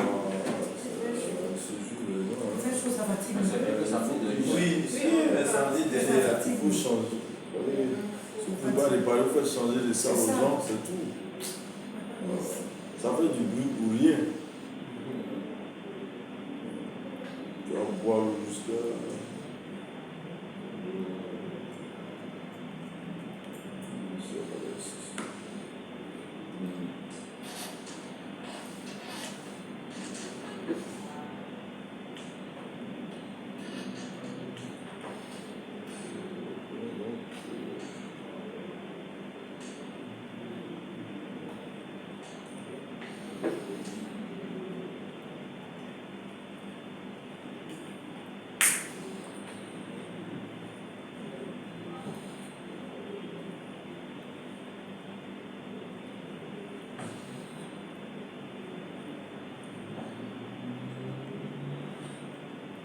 Donc, on va réfléchir à ces exercices-là.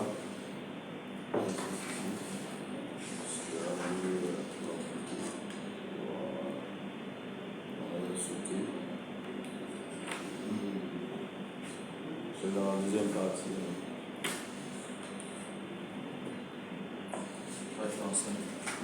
Bon, c'est super.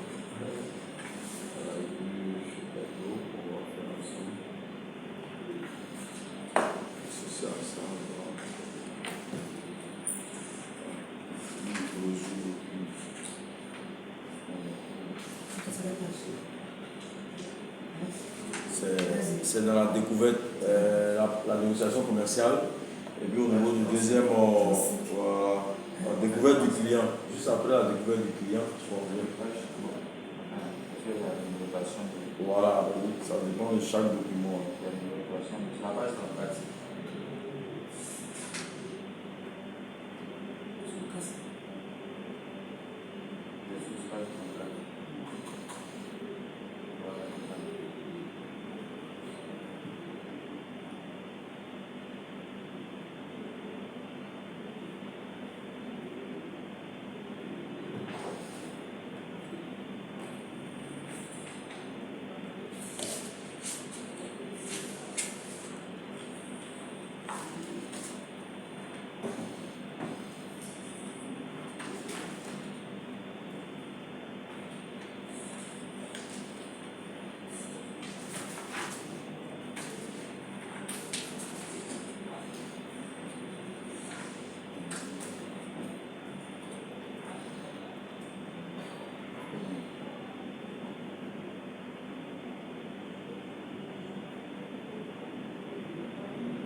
ne sais pas comment les autres là font, les autres vont pour avant, je ne sais pas comment ils arrivent à faire tout. Hein. Bon, ils sont plutôt nombreux que vous. C'est matin, ça donne.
Ah, ouais, ouais, ouais.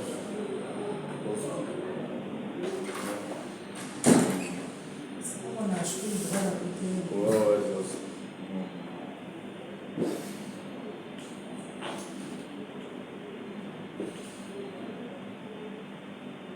Est-ce qu'il n'y a pas trop d'arrêt par contre?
Pour ceux qui ne connaissent pas, je suis secondaire. Je suis chargé de formation certifiante chez Green. Je vois que vous envoie les mails, je pense que vous voyez les mails. Alors, je suis là pour vous donner des informations concernant les examens. Vous avez reçu un mail tout à l'heure concernant les examens. Voilà. Donc, je suis là pour vous donner encore plus d'informations. Et au début de la formation, on avait dit qu'après chaque 2 modules, il y a une évaluation qui est mise en ligne qui permet déjà de voir réellement ce que vous avez fait, si vous avez compris certaines choses. Et nous aussi, ça nous permet déjà de faire un indicateur pour nous, de voir réellement si le cours qui est donné, c'est bien fait ou bien quoi. C'est pas pour incliner quelqu'un, mais c'est pour améliorer le service. Voilà. Donc, à partir de la semaine prochaine, vous allez composer. Vous allez composer en ligne. Vous restez à la maison, chez vous, vous êtes au travail, dans votre temps libre, vous composez tout simplement.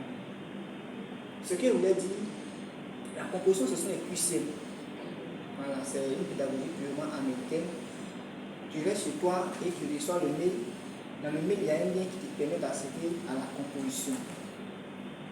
Ils vont te dire, il y a des instructions qui t'ont donné. On dit 1, tape ici, 2, tape ici, et jusqu'à aller composer. Quand vous allez arriver sur la plateforme de composition, il y aura les questionnaires, un questionnaire, et ça va commencer à compter. Il y a un compte à rebours. Voilà. C'est un chrono, quoi. Oui, un chrono. Donc, nous avons mis ça sur une semaine pour 2 modules. On a mis ça sur une semaine pour 2 modules. C'est-à-dire qu'avant d'aller composer, monsieur doit se rassurer qu'il a bien eu son cours, parce que quand tu commences, tu ne vas pas derrière, tu continues. On termine en même temps. Voilà, tu termines. Parce que tu ne peux pas sortir, quand tu sors, c'est pas bon, c'est comme si, voilà. Donc tu dois être sûr que Tu ne peux pas répondre non plus. Quand tu sors, tu ne peux pas répondre. Non, mais tu peux ça va déconnecter. Donc quand tu dois être dans un endroit où vraiment tu es disposé à bien composer, quand tu finis, tu vas voir la note, nous aussi, la note sort ici, et on essaie de... C'est combien de temps? C'est sur 1 heure. 1 heure. Voilà. Pour les 2 modules ensemble? Non, un module. Mais je vois que ça porte sur 2 modules. Oui, c'est 2 modules. Par exemple, là, on a mis sur une semaine. C'est-à-dire que tu peux composer peut-être un module mercredi, si tu es disponible. Et tu te reposes un peu, tu lis ton cours vendredi, ou bien peut-être dimanche, jusqu'à ce que on arrive à... Voilà. Oui. C'est le coup. C'est bon? Donc c'est 1 heure par module. Une heure. En deux séances. C'est ça. Au choix. Au choix. C'est Soit une vous semaine. pouvez commencer par le module 2, soit par le module 1. On peut savoir le nombre de questions. C'est 20 questions. 20 questions. Oui, et la note sort en même temps. Et c'est sur cette, en fonction de ces notes-là que vous serez certifié. Voilà, vous devez avoir la moyenne. Non, vous devez avoir la moyenne. On ne dit pas beaucoup. Vous venez d'arriver, vous ne pouvez pas composer plus loin.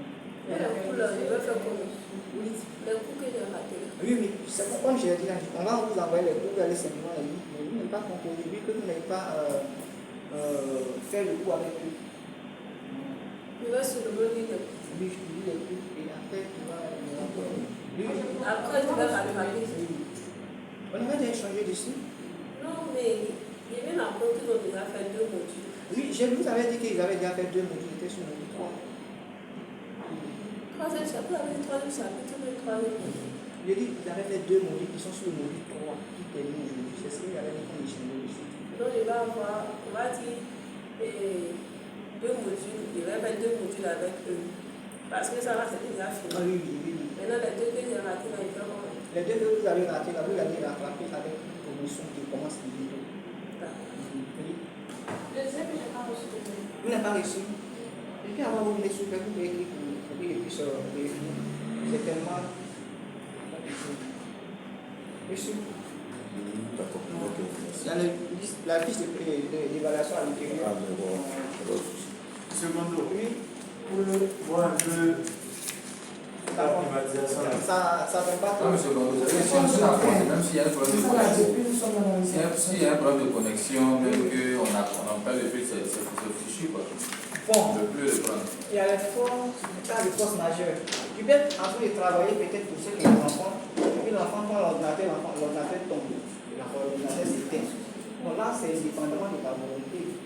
Donc, quand c'est comme ça, nous, on se réorganise et met à la disposition du cycle. Voilà. Vous pouvez être en train de composer et puis il y a coupure de courant. Voilà. Donc, il y a les cas, quand nous, on peut peut-être noter que on s'est calmé. Quand c'est des manières constantes, là, ça, vous ne pouvez pas constater. Vous ne pouvez pas constater qu'il y a coupure de courant, mais que quelqu'un a, enfin, qu'on a une condition. Et vous n'avez pas de preuves matérielles. Oui, on n'a pas de preuves matérielles, mais par la bonne foi des autres, on sait toujours que voilà ce qui se passe. Les gens ne jamais menti. Donc peut-être c'est que on aurait peut-être enfin c'est une situation pour l'amélioration de votre système aussi. Il faut peut-être permettre. Ah oui, mais c'est vrai, quand tu as déjà vu les questions, tu les rectifies bien. Ça fausse un peu. Ok, donc ça nous dépend de la disposition, de la meilleure condition matérielle, environnementale. Pour pouvoir composer. Dans tous les cas, c'est la première composition. Après, il y a deux.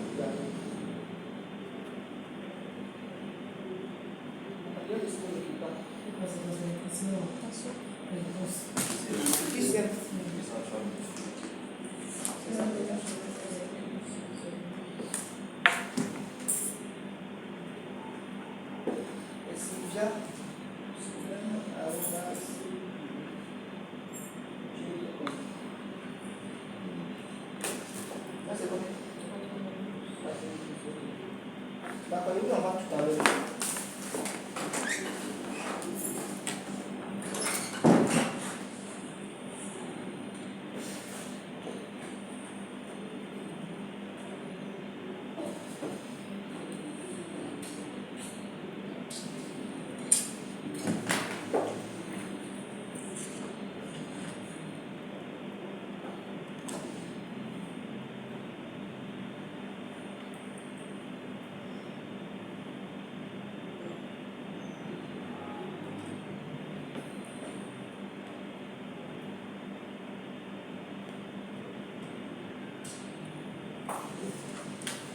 Nous allons résoudre l'exercice et puis prendre une pause. Bien, on commence. Tu vas nous donner la définition de la négociation commerciale.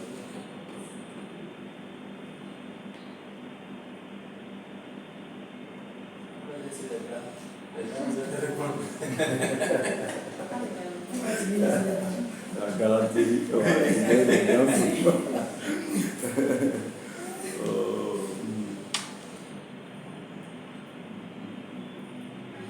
Pour moi, la négociation. Ah, d'accord, vas-y. Je te laisse la Pour moi, une négociation commerciale,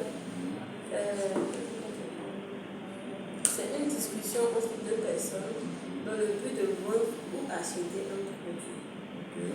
Une discussion entre deux personnes. D'accord. Dans le but de vendre ou acheter. Maintenant qu'on parle de caractéristiques, on pense qu'il faut faire aimer ou agir bien. D'accord. Quelqu'un d'autre a... Je n'ai pas compris ce que la dernière phrase. Les caractéristiques. Il a dit il faut aimer, faire aimer et puis faire agir le client. Voilà, ça dit soit tu fais aimer le produit par le client. C'est ça? Quelqu'un d'autre voulait ajouter autre chose? Non, pour moi, la négociation commerciale, c'est un échange qui se passe entre deux ou plusieurs personnes, un groupe de personnes. Il doit aboutir à un objectif ou à un intérêt commun. D'accord. Donc, on est dans la même logique. C'est une discussion, comme vous le dites, entre deux parties. Voilà. Souhaitent aboutir à un accord mutuellement satisfaisant. Voilà. Et les caractéristiques, c'est que pour qu'il y ait négociation, il faudrait qu'il y ait vendeur et acheteur. Voilà.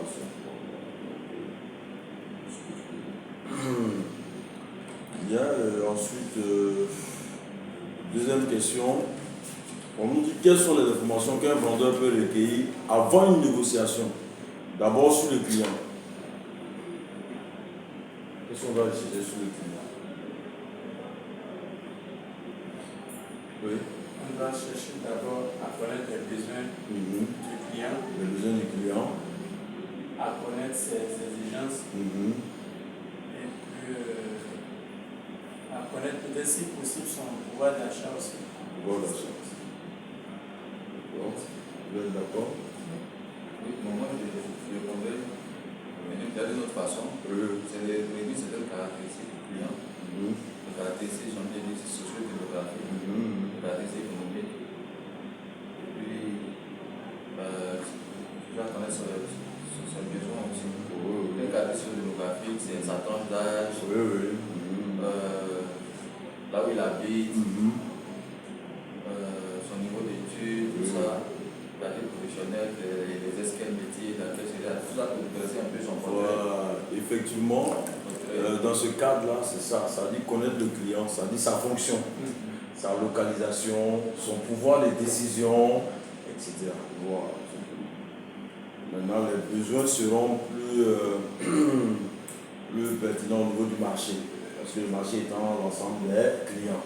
Voilà. Mais quand tu as un client, tu cherches d'abord sa catégorie socio-professionnelle, voilà, sa localisation, voilà, etc. Bien, donc voilà. Maintenant, sur l'entreprise, mais l'entreprise considérée comme une cliente, ce n'est pas seulement les personnes qui sont des clients, mais les entreprises clients. Donc, qu'est-ce qu'on peut chercher comme information sur l'entreprise? C'est pratiquement la même chose.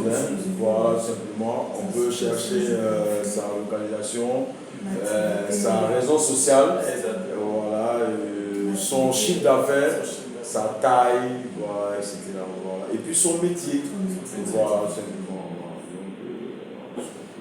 Voilà. Savoir aussi sur ses dirigeants. Oui, c'est ça aussi.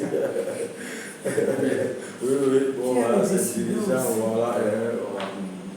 Bon, en fait, c'est pour simplement, lorsqu'on parle de son métier, etc., c'est pour voir qu'est-ce que toi, l'entreprise, tu pourras proposer à l'entreprise qui est cliente. Voilà, tout simplement. Donc, ce que tu vas chercher une entreprise, de chercher celui qui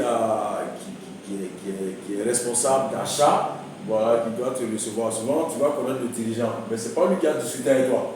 Voilà, donc il faut chercher celui qui est le pouvoir de décision.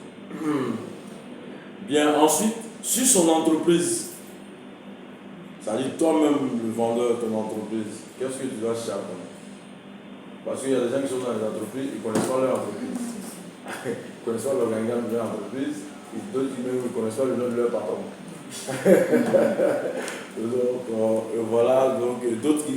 Et puis même plus grave, il y a d'autres qui ne connaissent pas leurs produits.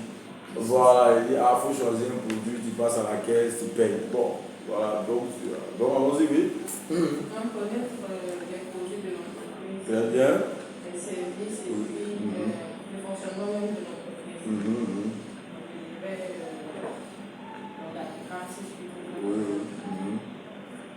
Bien aussi connaître les produits de l'entreprise et puis les produits, leurs points forts, leurs points faibles.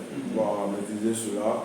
Et puis il faut maîtriser aussi les tarifs de ces produits-là. Voilà, simplement. Voilà. Donc, on appelle ce qu'on peut dire au niveau de l'entreprise. Il faut connaître aussi l'historique de l'entreprise. Parce que c'est quelqu'un peut-être il est actionnaire là-bas, mais toi, je suis toi qui me prends comme un client, il dit, mais en quelle année l'entreprise est née, tu te grattes la tête, etc. C'est pas intéressant. Voilà. Bien, voilà. Ensuite, le produit. Voilà, on a dit ça. Le produit. Sur l'entreprise, c'est un peu. Il faut connaître aussi l'environnement, le domaine dans lequel l'entreprise exerce. Connaître l'environnement général. Oui, tout pour l'environnement. Voilà, parce qu'il y aura le micro-environnement et le macro. Il y a ça aussi qui peut jouer. Par exemple, si tu es commercial, par exemple, à Afrique Auto, et que tu tombes sur un client qui est lui-même mécanicien, pour conclure un contrat de vente, ça c'est un peu compliqué parce qu'il va utiliser des termes un peu plus technique. Et il va te parler de tubos, de quel genre de carburant. Il faudrait que tu puisses maîtriser. Si on ne maîtrise pas ça. Ouais, c'est pas bon. Bien, maintenant le produit. Ça dit si toi-même ton produit. Qu'est-ce qu'il faut constituer? Il faut constituer une fiche technique de ton produit. Voilà, simplement. Pour pouvoir maîtriser ton produit. Il faut connaître le poids, les ingrédients ou les matières premières qui ont été utilisées pour fabriquer le produit, etc. La date d'épération, la date de naissance du produit, etc. C'est très important. Voilà, parce qu'on a dit tout à l'heure que les clients souvent n'ont pas le temps. Il faudrait que toi-même tu puisses pouvoir dire, même quand tu as un supermarché, quand tu prends une boîte de lait, souvent même tu as des difficultés à lire la date d'épération. Souvent le rayonniste qui t'aide, il dit regarde ici, ils ont mis 2025. Voilà, donc il faut que toi-même, le vendeur ou le rayonniste, tu puisses maîtriser tout cela. Voilà. Quand tu maîtrises le produit ou le service, c'est aisé d'argumenter. Mais quand tu ne maîtrises pas le produit, ça sera difficile pour toi d'argumenter. Voilà. Donc voilà pourquoi l'une des qualités du commercial, c'est de maîtriser son produit. Maîtriser ton produit. Si ton produit est technique, il faudrait que tu sois un technico-commercial. Tu dois avoir des compétences commerciales et techniques. Voilà.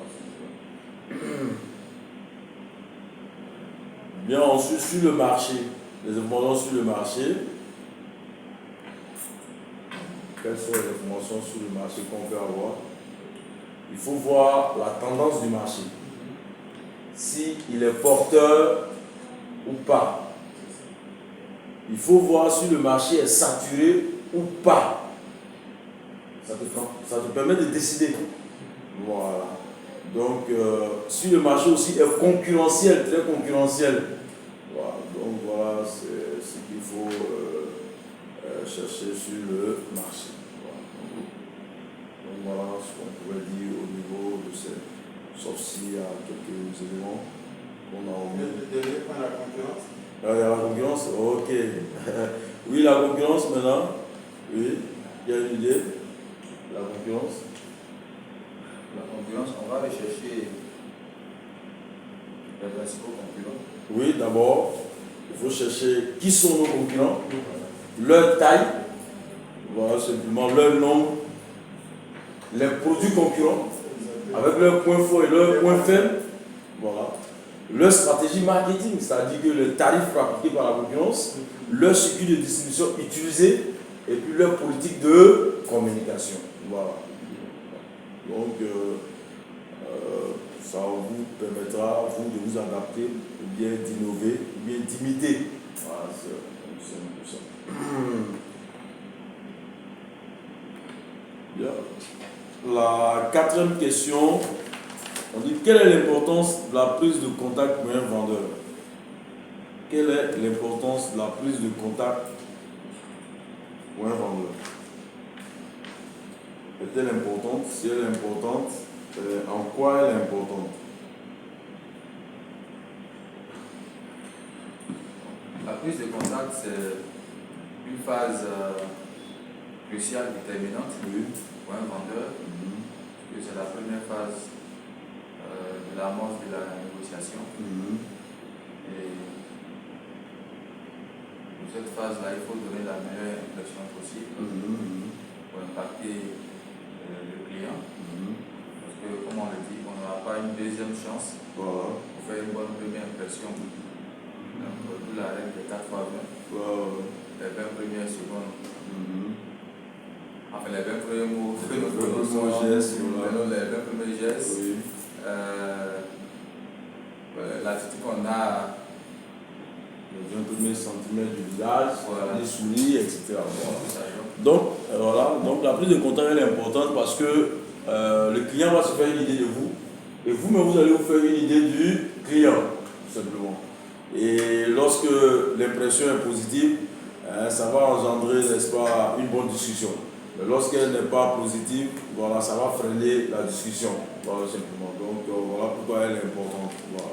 Parce que le client va vous juger, il faudrait être courtois, il faut utiliser les mots justes pour appâter, pour, n'est-ce pas, approcher le client, attirer son attention. Voilà. Cela permet de créer un climat favorable à la discussion. Voilà. Donc voilà pourquoi c'est très important. Ça permet aussi de faire une observation pratique, même sur l'entreprise, si c'est un service que tu vas proposer. Voilà, tout simplement. Donc voilà pourquoi elle est très importante. Parce que ça va faire le lit à la discussion. Voilà. Bien, maintenant on dit, que pensez-vous de l'adage suivant? On est vendeur, on ne le devient pas. Donc c'est comme une dissertation de commentaire. Que pensez-vous de l'adage? On dit on est vendeur, on ne le devient pas. Donc ça veut dire quoi? Ça veut dire que quand tu es vendeur, tu n'es vendeur. Mais tu ne peux pas devenir vendeur. Donc selon vous, est-ce que c'est vrai? Pourquoi? Est-ce que c'est pas vrai? Pourquoi? Moi je suis contre. Voilà, donc tu argumentes. Voilà. Moi je suis contre. Oui. Parce que je veux dire qu'on devient vendeur par les différentes expériences qu'on acquiert. Parce qu'aujourd'hui, même que ce soit un manager simple, il devient à la base vendeur. Parce que le fait même de proposer ses services, de faire les rencontres, tout ça fait partie de la technique de vente. Donc on n'est pas vendeur. Parce que moi je prends mon cas, j'ai fait la communication. Bon, aujourd'hui je me retrouve comme un seul, comme on appelle ça, agent. Je suis un vendeur. Je n'étais pas avant, mais je suis devenu maintenant et j'ai acquis encore des compétences. Donc moi, on devient vendeur par l'attitude, par l'évolution aussi, par la modernisation, on devient vendeur, on n'est pas vendeur. Parce qu'un vendeur de 90 ne serait pas peut-être à la hauteur d'un vendeur de maintenant. Parce qu'avant, on ne parlait pas, c'était la vente traditionnelle. Il faut aller forcément au contact. Alors qu'aujourd'hui, je peux rester à la maison et puis être un vrai vendeur sans même mettre un pied dehors. Voilà, donc, je pense qu'on devient, on ne l'est pas. Parce que si tu es né peut-être vendeur avant, aujourd'hui tu ne seras pas un vendeur. Parce que tu n'as plus les aptitudes de vente maintenant. Pour moi, on devient vendeur. Quelqu'un d'autre? Oui. Bon, je suis d'accord avec la première partie, la seconde partie, non. Mais si je dois reformuler, je dirais plutôt que on est vendeur, on peut aussi le devenir. Pourquoi? Dans le sens où un vendeur est caractérisé par des capacités, des qualités qui sont psychologiques, qui sont morales, mais qui sont aussi techniques, intellectuelles et autres. Donc il y a des compétences qui relèvent de sa personnalité, il y a des compétences qui relèvent de la technicité. Et c'est des choses qu'on peut avoir, je vais dire, de façon naturelle, de façon innée, de façon, je dirais, génétique, parce qu'il y a des traits de caractère qui sont dans les familles, dans les groupes même consanguins et autres. Ça, c'est une réalité biologique. Maintenant, on peut aussi développer ça par rapport à notre environnement, par rapport même à notre prise de conscience et de développer ces capacités. Et également, par des capacités techniques, tout ça aussi, ça s'apprend, ça se développe. Et j'ajouterais pour dire que même quand on est vendeur, qu'on a déjà des capacités en nous, on ne cesse jamais de s'améliorer en tant que vendeur. C'est une compétence qui s'améliore de façon continuelle. On ne cesse jamais de s'améliorer en tant que vendeur.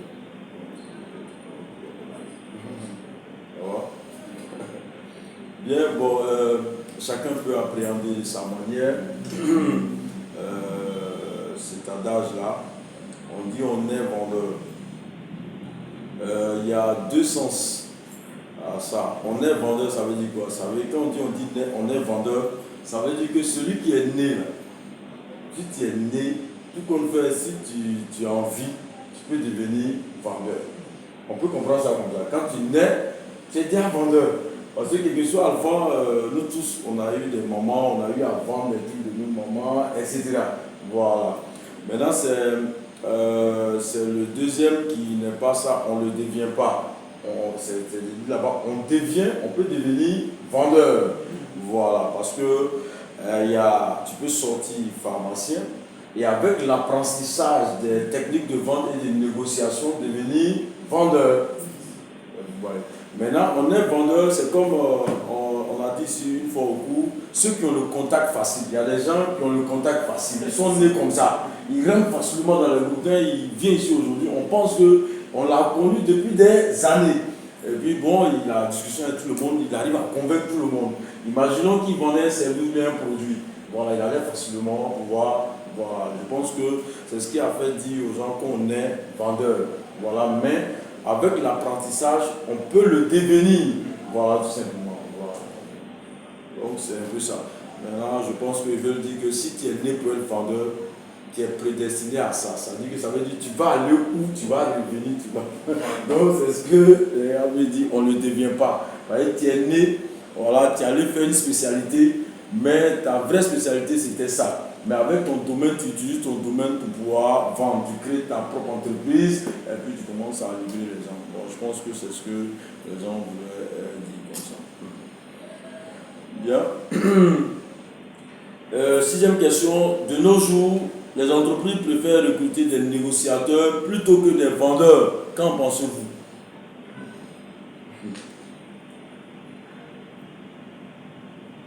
C'est ça. Parce que ça c'est le jeu. Ah bon? C'est comme la cinquième question. Un peu comme la cinquième question. Oui. Parce qu'un négociateur, si déjà il a les aptitudes, la technicité de convaincre, facilement aussi il peut être vendeur. Il vend le produit. Il arrive à convaincre. Oui. Donc, c'est pratiquement, il peut vendre le produit. Donc, on ne peut pas forcément dire qu'on fait recruter quelqu'un d'autre?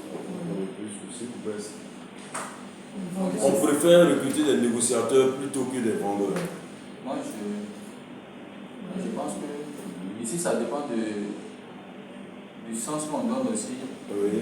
Au mot vendeur ici. Oui, c'est ça. Dans quel sens on n'a pas vendeur? Voilà, c'est ça. Quand on débute, vendeur. des vendeurs, des négociateurs, des preneurs d'ordre, voilà. tout ceux-là. Ici, je pense que quand on parle de vendeur, c'est dans sa plus simple expression. Voilà. Limité à vendre. Exécuter une transaction. Voilà. Maintenant, le négociateur, lui, va respecter les étapes. Prise de contact, voilà. Et puis le vendeur, il peut ne pas vendre. Mais un négociateur, tellement il va appliquer les techniques de vente, il va mieux connaître le client avant de proposer le produit. Dans ce sens, comme tu l'as dit, ils ont pu tout simplement les enseigner. Quelqu'un qui est assis au marché, on vient payer. On paye le produit, lui, il est vendeur, il est considéré comme vendeur. Maintenant, celui qui négocie, quand tu veux partir, il t'appelle et dit, monsieur, madame, que recherchez-vous? Est-ce qu'il peut faire quelque chose pour vous? Voilà. Puis la discussion commence. Voilà. Même si tu n'as pas le produit, tu peux lui conseiller autre produit. Voilà. Et même quand il n'a pas payé ton produit, ton service aujourd'hui, demain, il pourra venir par rapport au service que tu lui as rendu. Donc, les entreprises peuvent faire peut-être des négociateurs. Voilà. Pour les aptitudes. Voilà pourquoi on dit. Bien. Et ensuite, en quoi consiste la découverte du client? En quoi consiste la découverte du client? C'est simple. Moi, je pense que ce sont des techniques qui permettent de connaître le client afin de pouvoir mieux vendre ses produits, on va dire. Oui, mais connaître le client, c'est connaître quoi? Réellement, qu'est-ce qu'on doit connaître? Ses besoins. Sa personnalité. Oui, sa personnalité, ses besoins, ses motivations et puis ses désirs. Voilà. Maintenant, quelle est l'importance de la découverte du client pour un vendeur? Quelle est l'importance de la découverte du client pour un vendeur? Pour toi, le vendeur, quelle est l'importance de mieux découvrir le client? Je pense que c'est important parce que ça permet de plus s'orienter sur la proposition de ces services. Voilà. Ça permet d'adapter son offre aux besoins du client. Voilà, et ça permet aussi de choisir ton argument. Voilà. Pour ne pas perdre du temps. Si c'est quelqu'un qui cherche la sécurité, tu ne vas pas perdre le temps à parler d'un type argumenté autour de l'orgueil ou bien de l'argent. ainsi de suite. Voilà. Bien, et puis la dernière question, j'ai mis 2 fois, voilà. À partir des propositions suivantes, indiquez par une croix le mobile d'achat de son auteur à partir de son casse, c'est-à-dire ici son casse. Donc la première, on va voir. Avec ce produit, ma notoriété sera plus grande. Si un client le dit, où on va le classer? Très bien.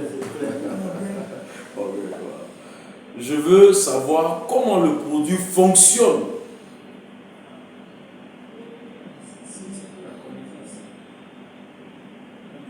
Donc tu peux dire la lettre, on va voir c'est ça, même si tu ne connais pas la signification. C'est très bien, c'est le confort. Il ne faut pas se compliquer la tâche. Il ne faut pas une machine trop compliquée, le confort. Voilà. Monsieur, l'invention de ce produit n'est pas donnée à n'importe qui. Monsieur, l'invention de ce produit n'est pas donnée à n'importe qui. Donc, regardez toujours. Voilà. Pendant les vacances, il y aura une promotion. Et j'attends cette période pour effectuer mes achats. À l'argent. Quelqu'un qui veut faire des économies. Je viendrai acheter lorsque ma vendeuse préférée sera là.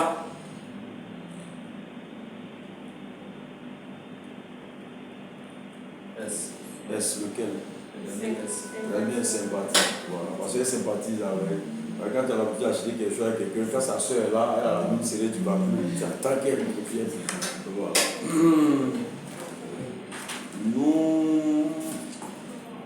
Nous vous donnons l'exclusivité d'acheter ce produit. Nous vous donnons l'exclusivité d'acheter ce produit. Ok. Comment? Le seul. Certains pourront le classer dans l'orgueil, d'autres vont dire nouveauté. Tu as l'exclusivité, c'est là le premier, c'est quelqu'un qui veut changer. Voilà, absolument. Bien, si vous m'accordez une réduction importante, j'achèterai en grande quantité. Argent, très bien. Voilà. C'est le produit le plus original qui m'intéresse. Le produit le plus original. Ouais, nouveauté. Voilà, maintenant on pourrait aussi parler de l'orgueil. Voilà, c'est bon. Voilà. Comment? Est-ce qu'il n'y a pas de la sécurité? Sécurité. Voilà, non, c'est que c'est ça, c'est ce qu'il a trouvé, c'est sécurité.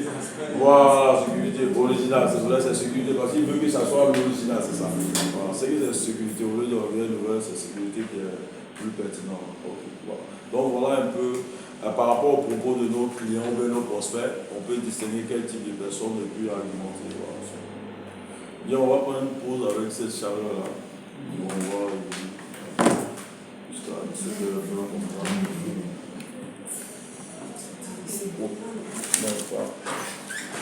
on va profiter signer. Et puis, on va aller succès pour vous. Voilà.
Parce que ça va plusieurs fois.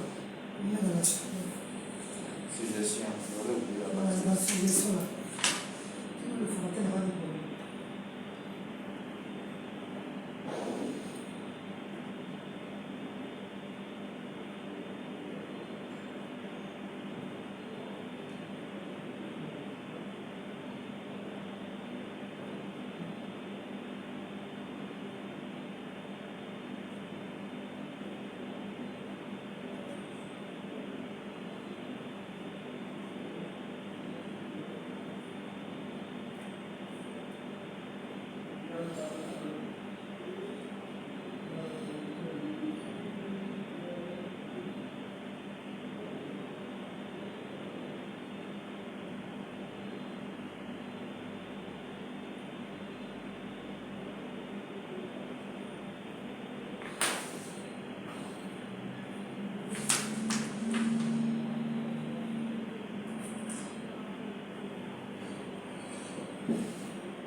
Elle peut aller pour ta complète là. Fatigue même la tête, pour tout ça. C'est habitué. Beaucoup de livres, souvent des livres numériques. C'est bon quoi. Et ça facilite la tâche aussi. C'est ça.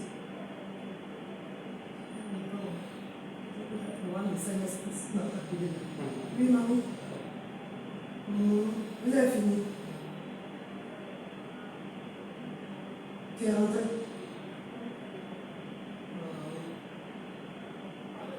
Hein? Dans le sac, c'est important d'évacuer beaucoup ça.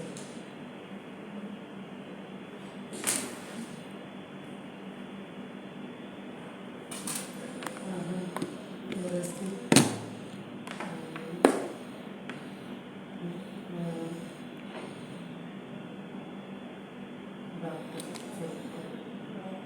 Mais ça va tout se bien.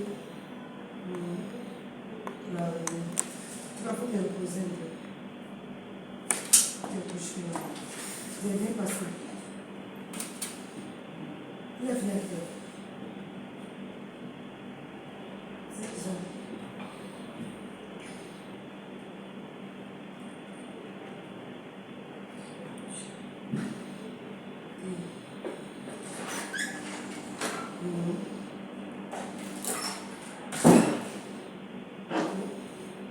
Venir chez toi.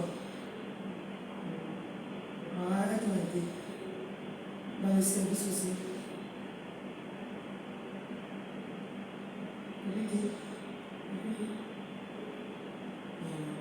Ça vient passer aussi.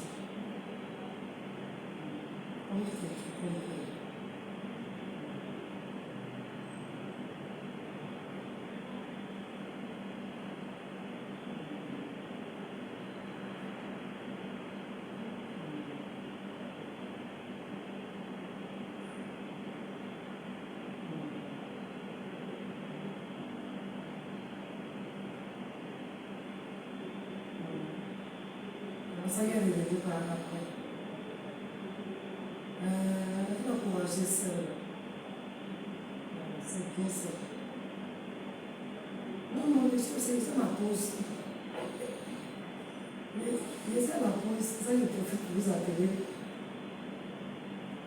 Où ça le 8e tranche.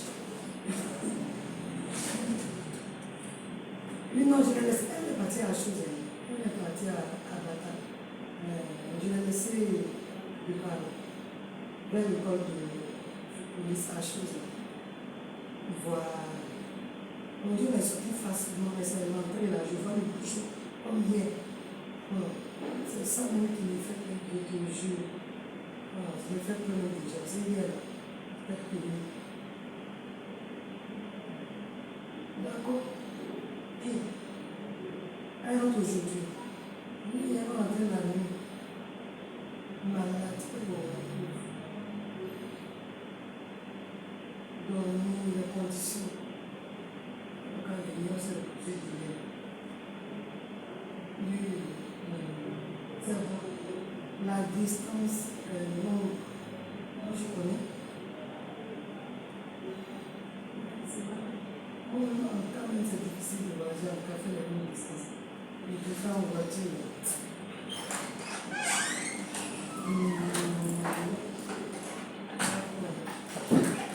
D'accord. Ok, bah, c'est fini.